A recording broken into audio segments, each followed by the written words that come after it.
Assalamualaikum warahmatullahi wabarakatuh. Perkenalkan, nama saya Muhammad Wahyu Nugrah dengan NIM 2011901122.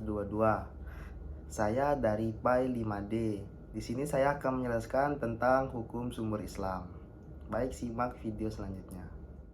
Hukum Islam adalah syariat yang diadakan oleh Allah Subhanahu wa taala untuk umatnya yang dibawa oleh Nabi Muhammad SAW dengan akidah hukum-hukum yang berhubungan dengan amaliyah. Selanjutnya, hukum harus diterapkan dalam kehidupan sehari-hari, karena jika tidak, maka akan banyak ditemukan perbedaan-perbedaan dalam beragama. Sumber hukum Islam yang pertama adalah Al-Quran. Al-Quran adalah sumber hukum Islam yang pertama dan utama karena Al-Quran berasal langsung dari Allah Subhanahu wa taala melalui malaikat Jibril diturunkan kepada Nabi Muhammad SAW. Al-Quran sumber yang baik dan sempurna, memiliki sifat dinamis dan mutlak. Dinamis maksudnya adalah dapat berlaku di mana saja dan kapan saja dan kepada siapa saja. Al-Quran diturunkan tidak hanya untuk umat tertentu atau untuk zaman tertentu saja. Al-Quran bersifat benar, artinya Al-Quran mengandung kebenaran yang dibuktikan dengan fakta dan kejadian yang sebenarnya.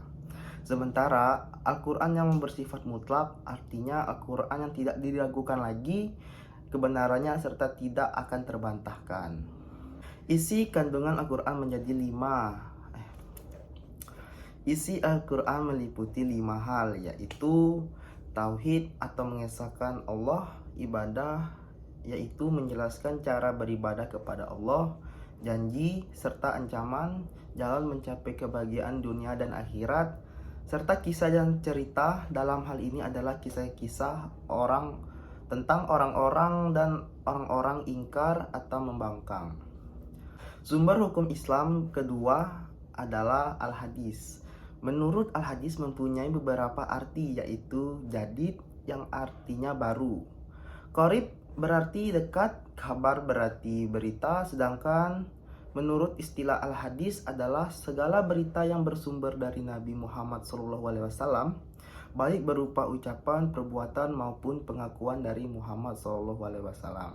Selanjutnya, fungsi dari Al-Hadis adalah sebagai pengukuh atau penguat dari hukum-hukum yang telah diterapkan di dalam Al-Quran, sebagai penjelas dari hal-hal yang sudah disebutkan di dalam Al-Quran dan sebagai dari hal-hal yang tidak atau sebelum dibicarakan dalam Al-Quran. Ditinjau dari segi banyak orang yang meriwayatkan hadis atau disebut perawi hadis. Hadis dibagi menjadi 2, yaitu hadis mutawatir dan hadis ahad. Hadis mutawatir merupakan hadis yang meriwayatkan oleh segolongan orang yang menurut kebiasaan tidak mungkin berbuat dusta, sehingga ada yang berpendapat bahwa tingkat kebenaran hadis mutawatir sebanding dengan Al-Quran.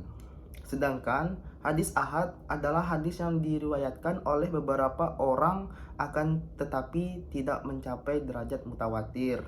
Dari segi mutu periwayatan dibagi menjadi 3, apa saja, yaitu hadis sahih, hadis hasan, dan hadis dhaif. Hadis sahih merupakan hadis yang periwayatannya tidak terputus dari awal sampai akhir dan diriwayatkan oleh orang-orang yang adil teliti, sehingga hadis sahih ini bisa dijadikan hujjah atau dasar hukum Islam.